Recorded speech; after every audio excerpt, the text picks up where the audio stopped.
Hey, I'm Brian Yampolsky. This is Real Estate Nuggets, and I'm a mortgage broker in Arizona, and I interview real estate agents all across the country and ask them questions to figure out how they achieved a certain level of success like they have. And so today we have Stacy Danzey from North Carolina. North Carolina. Is that how they say it there? I mean, I'm not really good at saying it the way they do because I'm originally from New York, Yeah, so it's North Carolina. North Carolina. Okay. All right. So first of all, thanks for joining me today. I'm going to ask you a bunch of questions, and some of them will be easy and some will be hard, but let's just dive into it by asking you, how did you end up getting into real estate? Oh, it's a good question. Thank you. I don't want to say I was forced into it, but I kept getting in. People kept telling me through the years, you'd be really good in real estate. You'd be really good in real estate. And I was Why like, did they tell you that? I have no idea. I really have no clue. Like I was like, okay, that's so random. It started with my brother-in-law, who started Mhm. back in probably the early '90s. Before he was my brother-in-law, he was dating my sister, and he was like, "You'd be really good in real estate." And I was like, so random and so weird. Nothing on my mind even close to real estate of what I wanted to do back then. And uh, that was in the early '90s. Jump forward to 2006, Mhm. and a friend of mine's married to a real estate agent, Mhm. and he needs an unlicensed assistant. So I became his unlicensed assistant. I think, And first of all, I think that's the best way to get into your business or my business is if you can learn the business while helping someone else, right? yeah, except for that's not really what happened because I got in with him in 2006 as an unlicensed assistant. And I was like, surely this is not a great business. I would watch him put himself out of business after every closing and have to work to get another bit of business, right? And I was like, and it's all this commission and no guaranteed salary, like not for me. Mm. And then, of course, I met other realtors that worked in the office at the time and became friends with them. And there was one there that was very vocal about, you really need to get your license. You need to stop working for this person. Go get your own license. I was like, all right, thanks, but I don't know about that. All the reasons I just mentioned. Mhm. And then 2008 happened, and we know what happened in 2008. Yep. And so he didn't need an unlicensed assistant, or maybe he did, but he couldn't keep me at that point. And He could so, use you, he just couldn't pay you. yeah, so um, I was like, okay, well, clearly I'm not getting into real estate because this doesn't look good. Mhm. And fast forward to 2010, like very beginning, like probably January 1st or close to. That same friend that I had met in the real estate firm, he called me and he said, hey, we want you. He and his wife were a team. We want you to get your real estate license. We want to pay for you to get your real estate license, and we want you to come work with us. And I was like, hey, that's great, except for I'm accepting a job with Pods Moving and Storage for sales and business development, and they guarantee a salary, and I'll get bonuses. So thanks, but no thanks. Mhm. So I did that for 2 years, and guess who I worked with a lot in those 2 years? Tell me. Realtors, Mhm. because trying to build relationships with realtors to use containers for their moves, their Right. clients moves, and was doing a lot of networking back then. And then the franchise owners sold the franchise back to Pods Moving and Storage, and they decided that my position was duplicate with the call center in Florida, so they let me go. Mm. And I was devastated because I loved it. I had so much fun doing it, and didn't know what I was going to do next. And throughout the years, all this is happening. People would just randomly like, "You'd be so good in real estate." I was like, "I don't know about this real estate gig," but I thought, "What do I really, really love? What do I want to do?" And I my love language is acts of service. So how Mhm. can I serve people and get Mhm. paid to do it? So I considered nursing school or real estate. I'm glad that you said you you love serving people as opposed to saying, "I love people," Yeah, no, I love serving because I people. feel like that's like a given, you know? Yeah, yeah. And so it just felt like nursing was a bigger risk and had more expenses if it didn't work out and if I didn't like it. So I Okay. thought, well, I mean, the same reason why everybody hates about our business is the barrier to entry is not that difficult. Mhm. Again, financially, it wasn't a huge investment that if it didn't work out, it wasn't going to be the end of me like And nursing school might have. that was in 2010, right? That was in 2012. I worked for 2012. Pods Moving and Storage for 2 years, and then 2012, Okay, I so went to 14 years school. ago. Yeah, 14 years ago. So think yep. back to 14 years ago. Okay. What do Okay. you remember as a new agent? What do you remember as being your biggest challenge back then? Oh, well, I found training was one of my biggest things. I was so hungry for good training, and uh, all the firms went out. They were all good about teaching me what to do to promote their company and to social media this and social media that. But it wasn't about like, how do you work with buyers and sellers? And literally, people were like, just fake it till you make it. That doesn't Mm-hmm. work for me. I can't do Mm-hmm. that. And there's a lot of money and emotions on the line. And I felt like that wasn't a good tactic to use. So your biggest challenge was finding good good, enough training? good enough training. So I was very fortunate. Within 6 months of getting my license, I went to my first Buffini event in Richmond, Virginia, and Mhm. signed up for their basic coaching package then. But Yeah. because of them, they taught me everything I needed to know with working with buyers and sellers and words to use and how to handle different conversations and all kinds of things. And so I used to say to people, oh, when people would be like, oh, what would be the first thing you'd tell an agent? Uh, or what I would have learned was, I wish I would have gotten to coaching sooner. But when Yeah. I look back on it, I was within 6 months. So it was pretty fast. It just didn't feel fast at the time. All right. So let me shift into away from the beginning Hmm. and kind of go towards current day. So you've been in Hmm. the business a number of years. Most realtors have I won't even say most realtors, a lot of business people have a challenge between maintaining balance between family and business or family and work. So how do you maintain your balance between business and family? I don't think there's a balance for like, there's no balancing act. My life is my life. And so this is where I think people talk about the flexibility of real estate. I can be sending a text message to a friend or a client. So my husband will ask me all the time, are you working right now? What difference does it make if I'm texting a friend or a client? Just curious. You know what I mean? So I Mhm. feel like my life is my life. And there's parts of my day that maybe I don't work some. And then there's parts of my day that I do work, but it just all kind of flows in my So life. you don't have stringent boundaries. You just flow whenever and wherever I you're needed. do. And I prefer that. Like, I'm not one that could put, and zero judgment on somebody that can. I Yeah. can't put up like on my voicemail, I'll return calls the next business day. Like, no. And I tell people in my consultations, if you need to send me a text at 2:30 in the morning because something's on your mind, send it. I'm not going to receive it. My phone's not going to near me. I'm not going to be bothered by it at all. And I promise not to respond at 6 a.m. when I wake up. Yeah. So, Okay. it's fine. I've got some boundaries around my technology. Mm-hmm. Good. Well, you have to if you want to sleep. For sure. Um, okay. So this next question, I need to kind of set some context. So let's say you're doing your activities and you're getting some referrals and you're talking to those people who need to hire you for whatever reason, and then they end up not hiring you.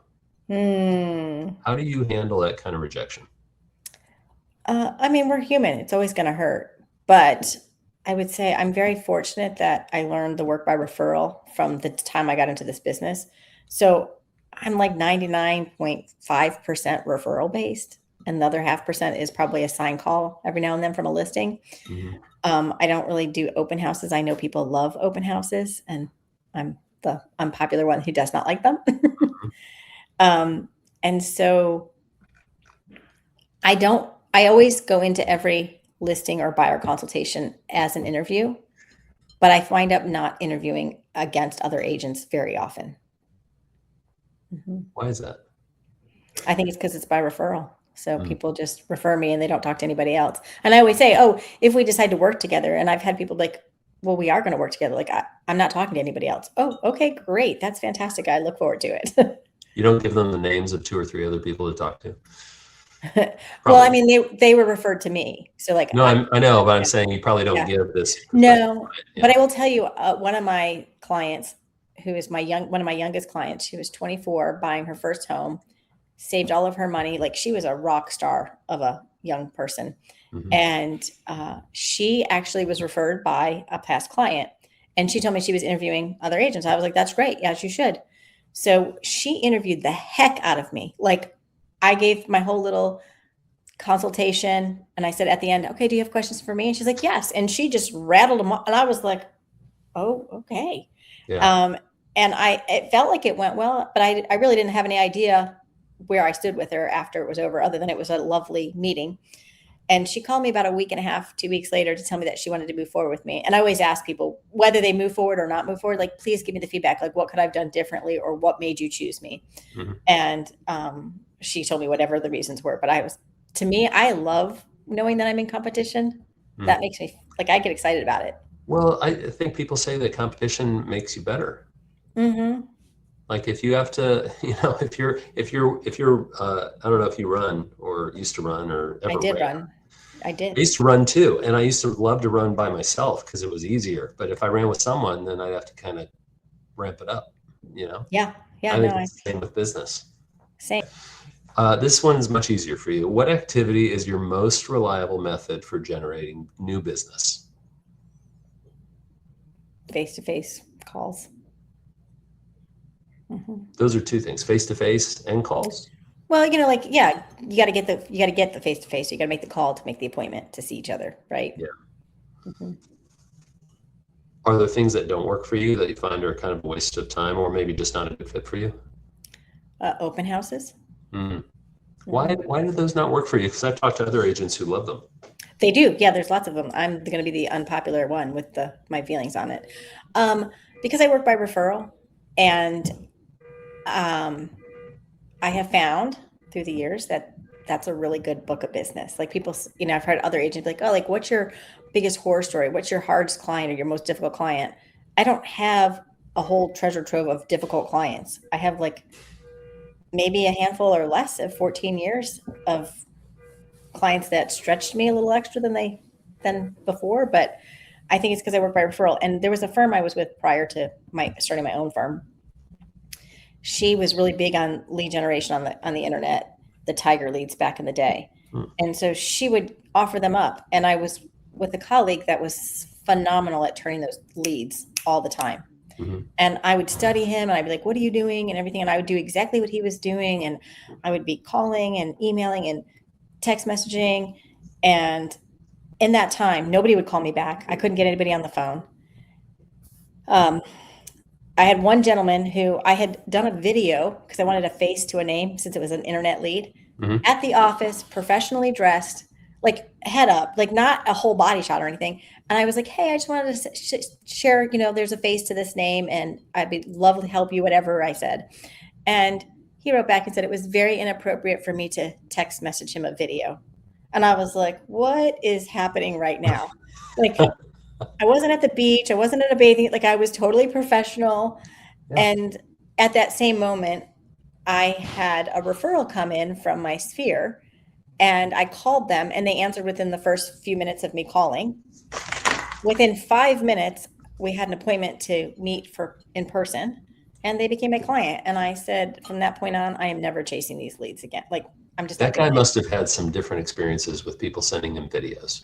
Apparently, I was like, this is insane. I can spend all this time chasing people that are not going to call me back, or I can start chasing the people that actually value me from day one, the minute they get referred to me. That's a really good point. So I stopped doing that, which also meant open houses because,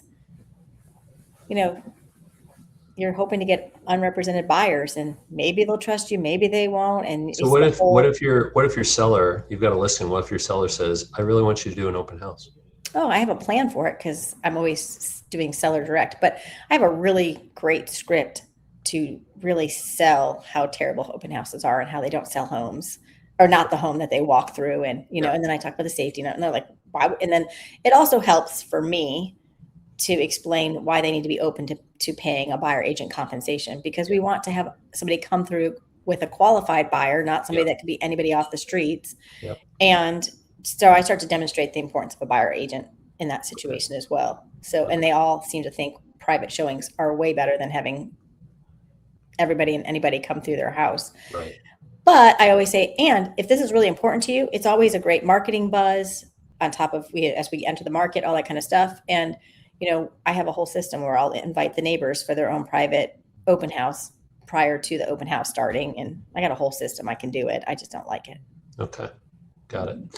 All right. So we agree that you have been successful in real estate. So my question for you is, why do you succeed when so many others don't? I think it's just quieting the noise. I mean, I've also been coached for 12, probably 11 or 12 years now. Hmm. And so having that phone call every 2 weeks to remind me of things is super helpful. But How long have you and been it in coaching? 11 or 12 years now with an actual coach, Yeah. not just like the baby step of coaching. So for Um, someone who's not in coaching, what would you describe as the benefits that you get from coaching, having a business coach? Accountability for me, for sure. One. And coaches push you to get more out of yourself than you get.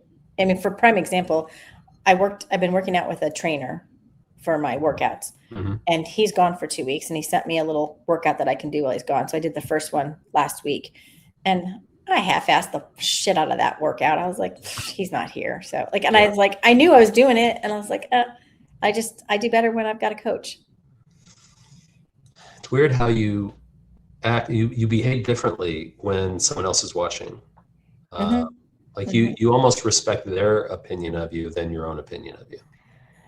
I'm sort maybe, Well, but like I mean, you just said, I know I'm gonna half-ass this workout without your yeah. coach there.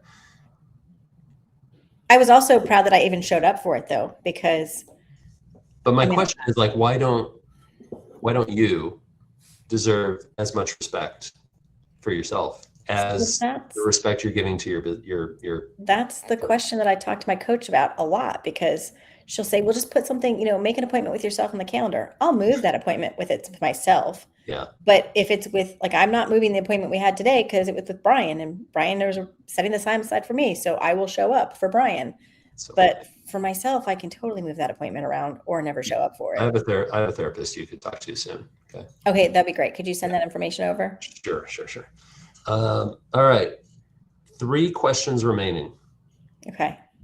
Again, pretend I'm new in real estate or think about getting into real estate. What's the most important lesson that you've learned from being in real estate?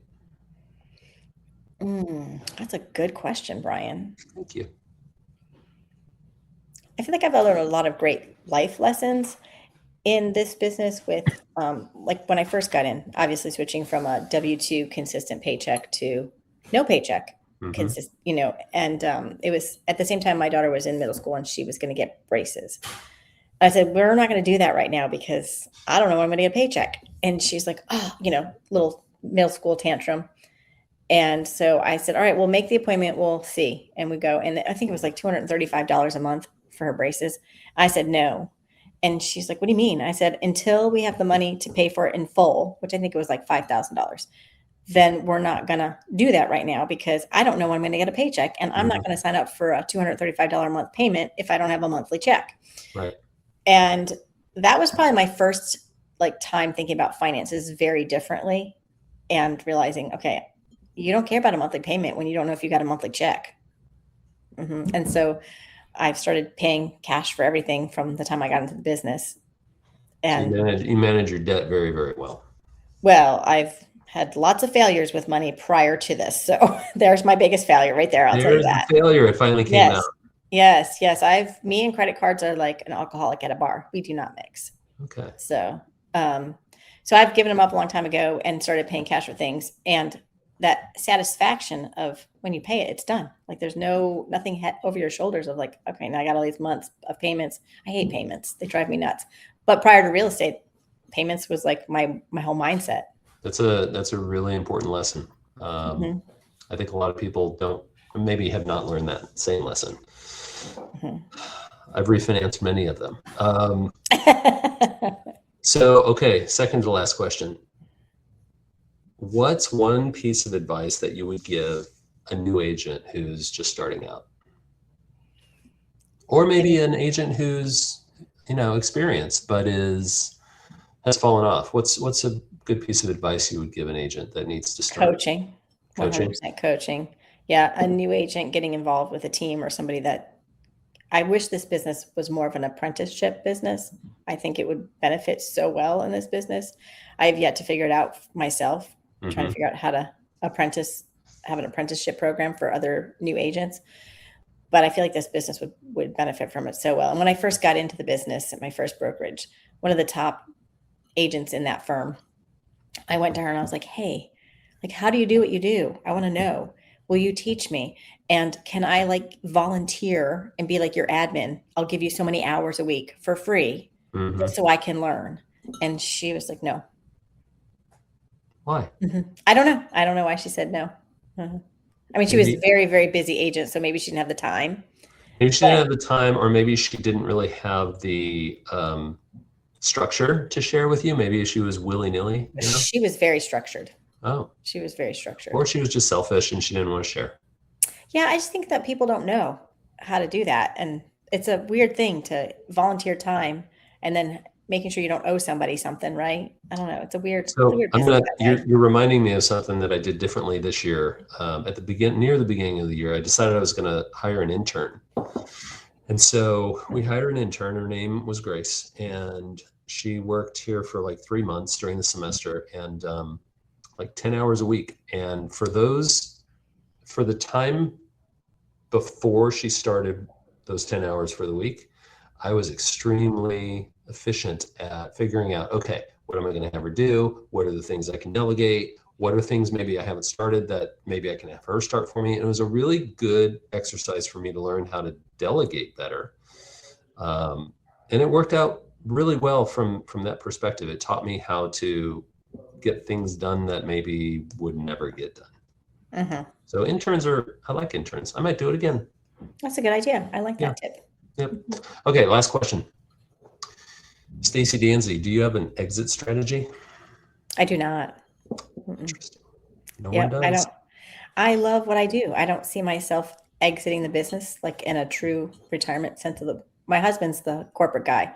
He'll retire next year. I'm going to keep going. It's just this is where the the idea of flexibility in real estate, like yes, there's flexibility and yes, there's not flexibility. It's kind of a double-edged sword. But this is where, he'll retire. We'll get to go do things. He'll be the one that gets to join me and do more things than he's been able to do because he's had the corporate handcuffs of not being able to take time off and things like that. So no, I feel like I could do this. I don't know. I don't see myself stopping it. I do think, not think, the plan is my daughter's going to join me in the business. Cool.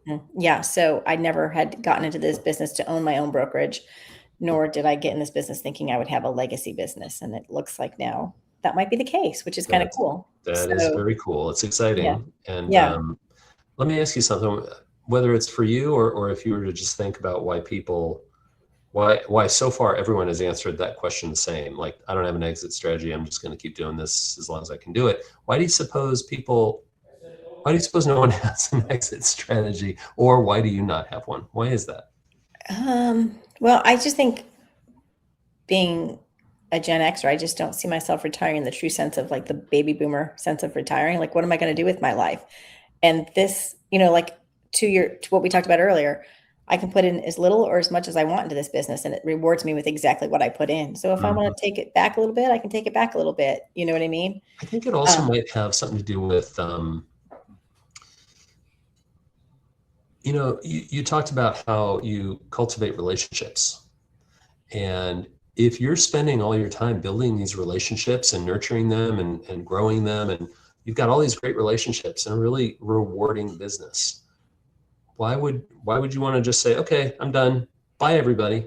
Mhm, If you really enjoy the relationship part of it, I can mhm. see why, maybe it's not something you want to put on the calendar of I'm done next year. Yeah, no, I don't think so. Um, yeah, I think that I could just swap roles in it as my daughter gets into the business and gets going in it. Yeah. I could eventually I would love to take like a extended vacation or Mhm. or go away for like a month at a time or maybe more where I could still work from anywhere and I could do all the back end stuff and then I've got my person here that's meeting in person with clients and all that kind of stuff. What's your And what's your daughter's name? Sydney, When is Sydney going to start? that's a great question. We have yet to be determined. So there's some Like, are we things that we have to talking work. months or years?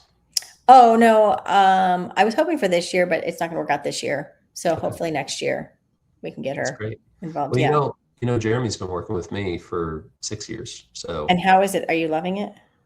yeah, Yeah, that's such a strong response, Brian. here's the thing though. And I'm really grateful for, his time with me, but he has learned that he doesn't want to be in the mortgage business. Oh. And I found it to be a little bit of a conflict where, like, on one hand, I'm excited for him to be working with me and maybe take over the business someday. But on the other hand, I want him to be happy doing what he's doing. So if those two things don't match, then I revert to my father role, which is more important. And that is, I support you. Like, I want you to find what makes you happy, and just put the employer role on the back burner and be like, well, it's not what he wants to do for the rest of his life. That's okay, and just support him in what he's doing. So there is the chance that Cindy might say to you, it's not for me. And if that happens, just be prepared. That's okay. I'm glad that you said that. That's good advice. I appreciate that tip. Yeah, there you go. So on that note.